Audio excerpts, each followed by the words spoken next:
Hi everyone, how are you guys doing? Hey, Great. hi. I didn't know we were supposed to unmute ourselves.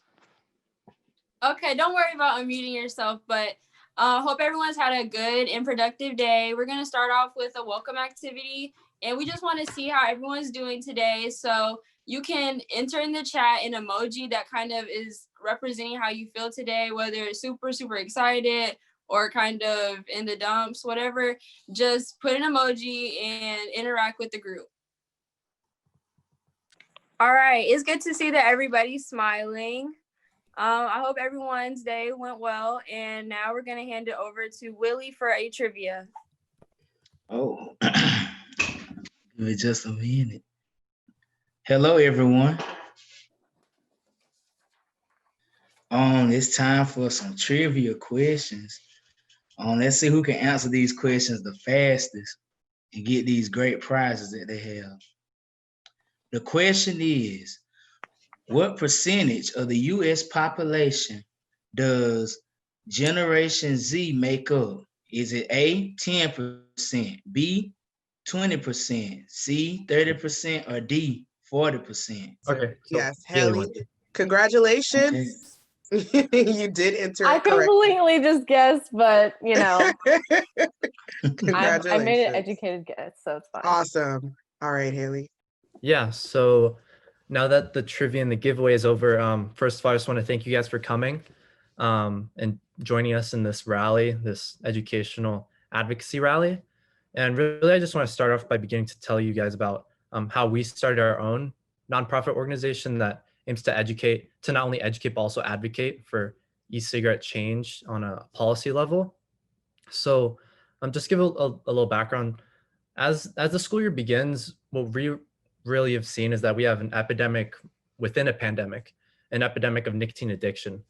The epidemic of nicotine addiction has solidified its place really in the lives of our peers, even far before COVID-19, but far before this pandemic even began. The dangers to those who vape have grown significantly because of coronavirus. Per a study done by Dr. Bonnie Halpern Felsher, if you vape and get COVID, even if you're 14, 15, 16 in your young teen years, you can become really seriously ill. As brothers, me and Mark, we've experienced firsthand how vaping has diminished and even ruined the lives of our peers ever since middle school even. We've seen kids vape in stalls, gatherings, even classrooms. And because of this, teens all across the United States are getting addicted to nicotine. For years, we've walked into students vaping in our schools' bathrooms. And really, we just feel empathy for them. We don't feel anger. We want to educate them as much as we can and fight for them, fight for their lives on an advocacy level. So we understand that our addicted friends are victims of the epidemic of nicotine addiction and that they're suffering more than anyone really can imagine. Yeah, and taking into account everything that Juan just said, teens are getting sicker while e-cigarette companies are getting richer. So they're profiting on our demise, the youth in high schools and middle schools across the United States. And we've also witnessed firsthand the impact that deceitful marketing tactics have had on our peers. And in response to these assaults by the e-cigarette industry, we started our nonprofit organization, Vaping-Attention To Prevention, which basically aims to educate and spread awareness on the harmful effects of vaping all across the US to help kind of stop the e-cigarette industry from taking advantage of these innocent youth in our high schools and middle schools. And basically, we quickly realized education alone is not enough to fight these big tobacco giants. We need to go to Washington, D.C. and engage in youth advocacy. For example, on October 19th, we traveled to the Capitol Hill to meet with our senators and congressmen. We even had the privilege to sit and speak with Congressman Rob Woodall to discuss the dangers of e-cigarettes and how the e-cigarette epidemic started and how it's affecting not only high schoolers, but entire communities, like I said earlier. We've also talked about teen vaping and how teens are being manipulated by Juul, and reasons why banning flavors and increasing the age to legally purchase these products at 21 are both amazing ways to choose the health of American teens over the ruthless tobacco and e-cigarette giants. And going on December 20th, 2019, legislation was amending the federal Food, Drug, and Cosmetic Act was signed. With this act raised the age of sale to tobacco products from 18 to 21. However, this is not enough and a lot more needs to be done. Yeah, and just to add on to that, Voices for Prevention has been a really big help with our kind of path to advocacy and learning a lot more about advocacy. We had the opportunity to speak at their educational rally at the Georgia State Capitol, which is really eye-opening, and just to see Governor Brian Kemp speak at that rally and us following him, that was a really great experience. And hopefully a lot more teens get to have that experience as well. So yeah, I think now we're going to move on to kind of just telling you guys about some other organizations that have also done similar things to us and try to make change in their own way, not only in just like e-cigarettes, but also in their own, something that's really close to their own hearts. So the American Heart Association is one example. Campaign for Tobacco-Free Kids, someone who we've used a lot in terms of resources, and also just asking them tips and tricks about the advocacy and education space. World No Tobacco Day, we've tried to participate in that as much as possible with the World Health Organization and the American Heart Association. The 84 movement in Massachusetts, Dover Youth in New Hampshire, the Malala Fund, which advocates for a world where all girls can learn to lead and lead in lives where they're more impactful on the world as a whole. Out Hudson advocates for the visibility of LGBTQ people, very great movement that they're making. And Project Orange Tree, they try to advocate in the education of youth over violence, and not only violence itself, but how violence is started, and try to limit how that happens in these small, mostly Latin American communities, Black communities. So these minority communities that they're kind of focusing on. But yeah, that's been our path. And I think right now we're going to pass it on to Willie to do another trivia and giveaway. Thank you. Before we get to the trivia, that was very good. I applaud both of you in your efforts and whatever you're doing. And maybe this will rub off on some of you guys today to go out and be advocates. All right, it's time for some more trivia now. We got plenty of prizes to give away. The next question is, in 2012, how many adults recovered from drug addiction? A, 5 million, B, 15 million, C, 25 million, or D, 35 million? Great. I think we have a winner with all these answers here. The answer was C. So the first person to get the grand prize is, let me scroll up, I believe it is Cassidy. Cassidy, congratulations. You got a gift card for Amazon. Woo woo. And so did you get Haley as well. I apologize, we didn't tell you guys that ahead of time. You guys get gift cards, and everybody loves gift cards, right? Okay. So congratulations.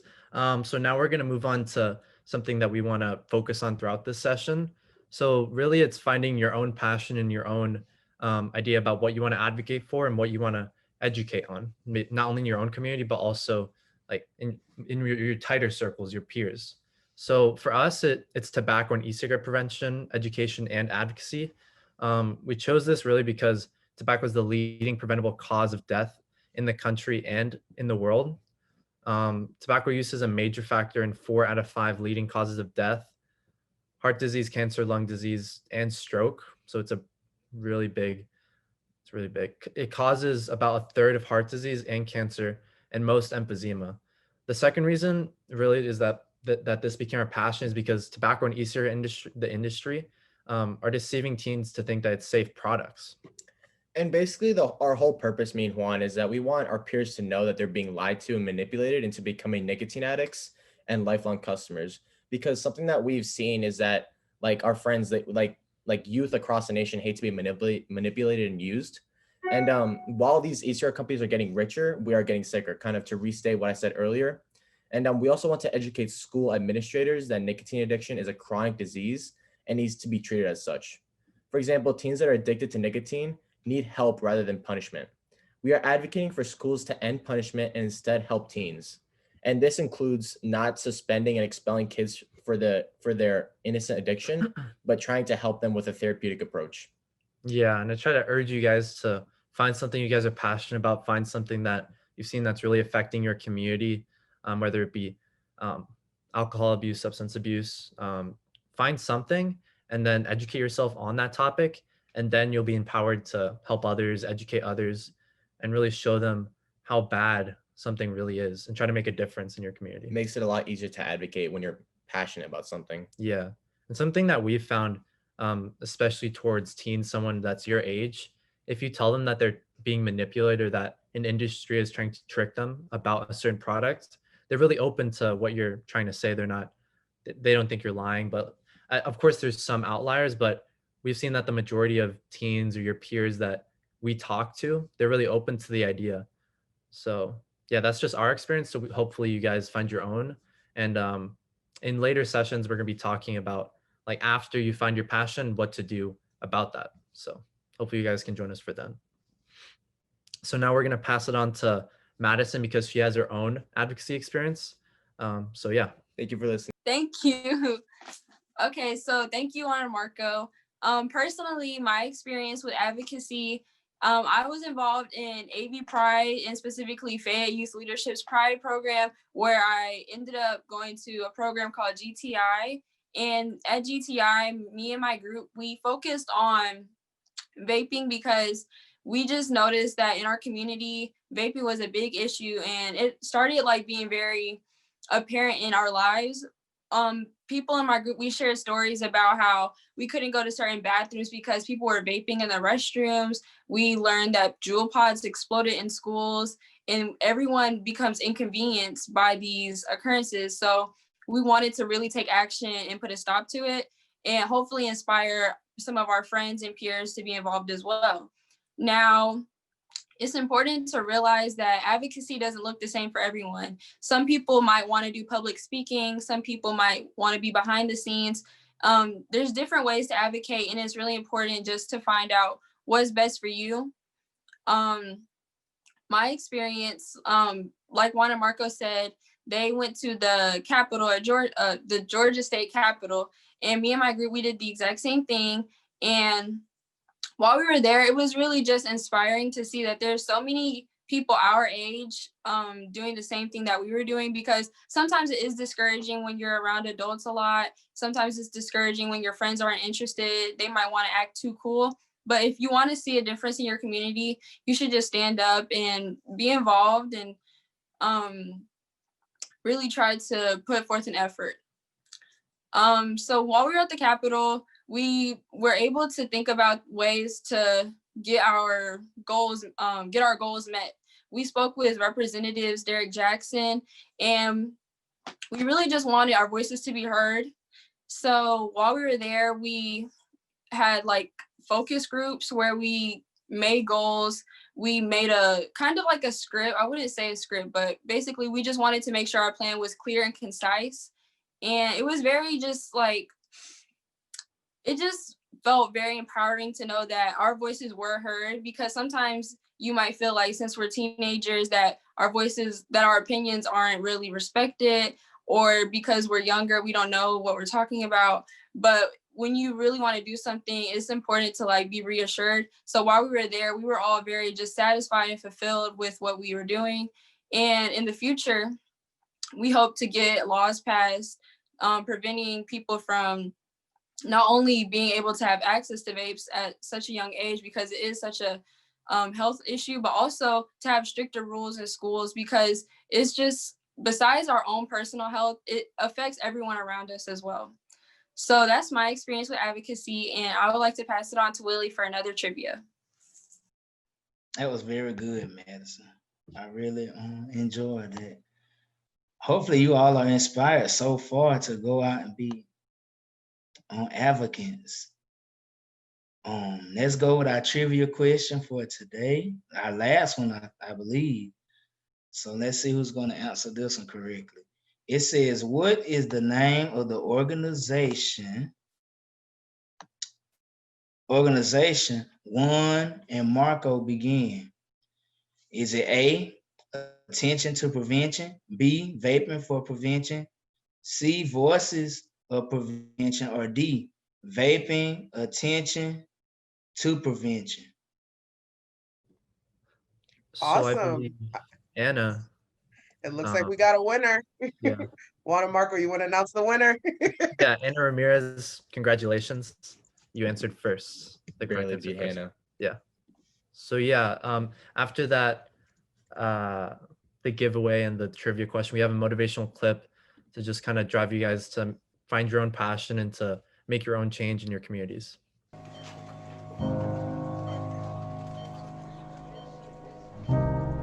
When we're laying on our deathbed, you're not going to worry about how much money you had, how much power you had, how much prestige. You're going to see that that was all game, that that was all an illusion. The only thing that's going to matter is the impact you had on other people's lives. We are all on a separate journey. But the beautiful thing about our life here on this earth is at my funeral, they ain't gonna talk about my success. They're gonna talk about who Nick was and how Nick lived and how Nick loved and encouraged. Success is incredibly important, but even more important than success, it's having an impact. It's knowing you haven't walked the planet in vain. It's knowing that because you've been here, you've blessed lives, you've developed people, and you have made the world a better place. The effect you have on others is the most valuable currency there is. Everything you gain in life will rot and fall apart, and all that will be left of you is what was in your heart.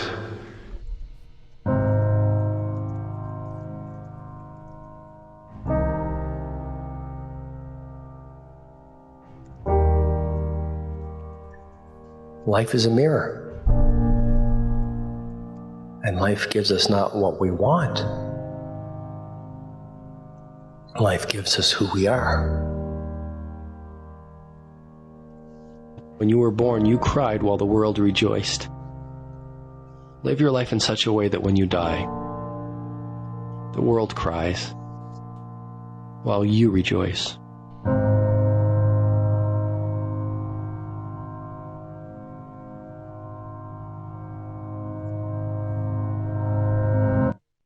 So thank you guys for showing the clip. So now, since we have a little bit of time left, we would love to open the floor for any discussion, any questions you guys might have for us, Madison, Willie, really anybody that presented, Dr. Raduca. You guys can put that in the chat if you guys have any questions. Well, real quick, I don't really have a question, but it's more like a comment. I really well enjoyed today, and I feel you know, quite touched that there's young people out there that are very driven into being an advocate. I was once an advocate around your age. I was a former member of the Voices of Prevention, the Bulldog Voices of Prevention in my school when I was in high school. I served for 3 years until my senior year. And also I remember going to GTI one summer myself, and we've decided to focus on those things about, well, the problem in our community was alcohol, the abuse of alcohol. So we came up with different ways of tackling those issues. And I remember those days as well, going to the Capitol for Prevention Day and dressing up and talking with our senators, with our representatives and all of those that represent us in government for the state. And not only that, getting a sneak peek of what they're doing and as far as a nation's concerned. And it made me feel good because it felt that I was making a difference.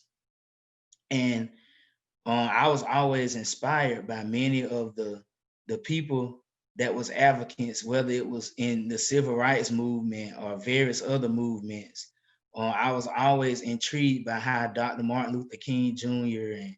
and Reverend Ralph Abernathy and all those great men stood for what was right in the ways that they did it. They weren't afraid to go to the congressman, or they weren't afraid to go to those leaders that was over our nation or over our state to try to promote justice.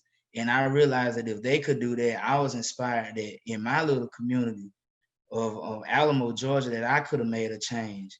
And that's really what drove me to really fully pursue advocacy, because I wanted to be that change in my community. And yes, I'm a little old now. You know, I'm in college, but the same issues are still here. They haven't fully obliterated yet. They haven't fully been eliminated. So I want to encourage all the young people that are on this call that it's important to fight and fight good, because this one thing that we have to stop, and we have to try to get to the root of it. And I'm very inspired and touched by the fact that you all are continuing this carrying the torch, so I should say, of being advocates and making a difference within your community. Oh yeah. Just reiterating the fact that if you want to make an impact, you're gonna have to work for it, like Willie was saying. But yeah, I think there was one question in the chat from Katerina. What can I do at my school to become involved? I'm in elementary school. So again, just to echo what I said earlier, find something you're passionate about, find a problem at your school, whether it be e-cigarettes or more likely something like dress code, I'm guessing. Something like dress code. Talk to the leaders at your school, whether it be administration, or start off talking with teachers, getting their own opinions about it, and just moving from there, giving your opinion and then gathering others who share the same thoughts that you do, and trying to make change in that fashion. But yeah, that's how it all starts. Just find a passion and then have a group of people around you that also share that passion. Yeah, and something I want to add to that is like, it's never really too young to start advocating, because I remember when me and Juan were in Capitol Hill, there was this 8-year-old who I think he was advocating for something with health insurance, because I remember he had multiple surgeries because he had many health issues early in his life, and the insurance that he and his family were receiving was not enough to fully pay for the multiple surgeries that he had, and they were in deep debt. And that's kind of something that really inspired me, like as like a then 14 or 15-year-old, because this 8-year-old was like talking to congressmen and women that are like 40, 50 years old. And like, it really inspired me, because like, it's never really too young to start advocating, because almost like the younger you are, the more impact you have, because they see how much, like how driven you are to actually like go to the Capitol Hill and talk to these older people that have like a lot of power in the government, and to kind of sway them and inform them on the issues that they're not aware of, because they don't live in the schools that we go to. So it's almost our job to kind of inform them on the issues that we see every day, because they're not able to see that for themselves in the government system. Definitely, yeah. Okay, so me and Willie both mentioned GTI when we were speaking. GTI is Georgia Teen Institute, and basically it's held 2 times during the summer. I'm not sure how it's going to work with coronavirus this year, or how it worked the last summer. But basically, when you go, you have like you're in a group with people from your community. So for me, it was the Fayette Youth Leadership Pride group. So we went to, it was a college campus. It was virtual for adult advisors. Oh, okay. But it was a college campus. I can't recall the name right now. And Oxford, thank you. Oxford, and you focus on a problem in your community. For us, it was vaping. Other people did alcohol. Some people did like marijuana. And it's basically like a 3-day, kind of like a retreat, where you really focus in with your group and you make attainable goals, and you're assisted by people they specialize in those fields. And then the fun part of it, well, I wouldn't say fun because the whole thing is fun, but like you get to meet people all over the state. So like we met people from Dublin, Georgia. We met people from Marietta. And you see that it's not just you and your group in your school, in your community. It's people all over the state.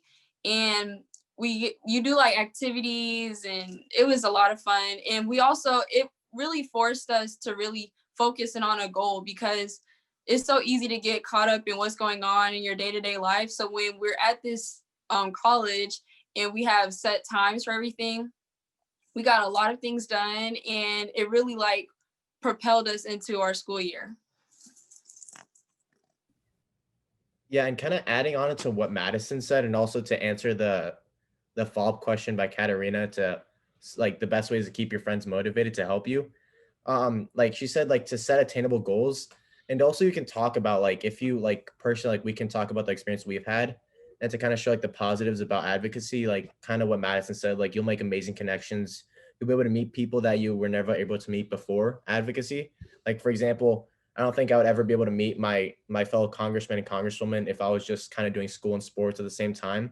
That's kind of a really unique experience to have, especially when you're a young person. And it's great memories that you can form and make. So I think that's a great way to kind of motivate your friends to kind of like review past memories that you've made with advocacy, and like kind of see your work in action. Because like with us, like it can be like maybe raising the age to tobacco, like seeing your work kind of think of the bigger lead to picture. something. Think of the bigger picture, and what all the work that you're currently doing is going to have an impact, how it's going to have an impact on your community. But yeah. Thank you guys for coming. We were aiming for 30 minutes. We kind of went past that, but this was great. I think we had a great conversation. So yeah, hope you guys learned a lot about advocacy, and hope you guys have a great day. Thank you.